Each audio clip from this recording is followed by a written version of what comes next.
金門有真濟有特色的閩南古厝，不過因為時間拖磨，加上人漸漸搬走，不少古厝就廃棄失去光彩。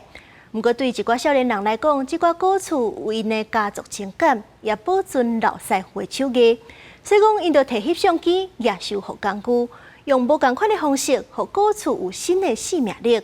公視第2台青春咱的夢，下午7點半，帶大家來看少年人修復古厝的故事。陳建勳是佇金門大漢的，有閒的時陣，伊會四界行踏，用鏡頭把無人住的古厝翕起來。因為伊唔知影這個厝明仔載敢還會佇哩，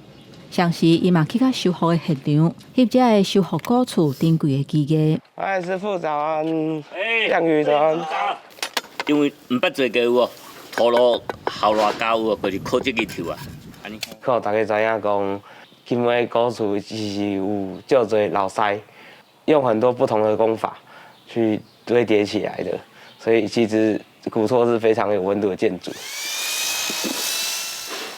在修復古厝的現場，大量有是少數的少年人，就算愛忍受吹風曝日，不過師傅代代相傳的工法，背後有古早人的智慧，讓伊了解修復的，唔只是建築的本身，也有一份文化傳承的責任。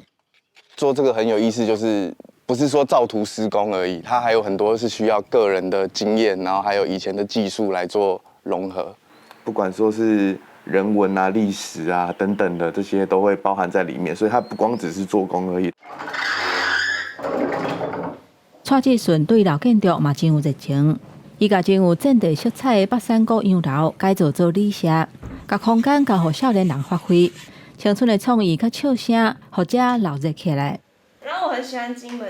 很荒謬這點。騎車走在路上，牛會出來當年。我在這邊的努力，這個9年10年，能夠留一個可能未來可以改變金門的一個種子在年輕人身上，那他們可能在這邊發揮他們的專長。這3段為古厝付出的故事，應用行動來回應故鄉，希望為傳統的建築開創未來，繼續延續落去。記者葉依瑩、連勝維金門報道。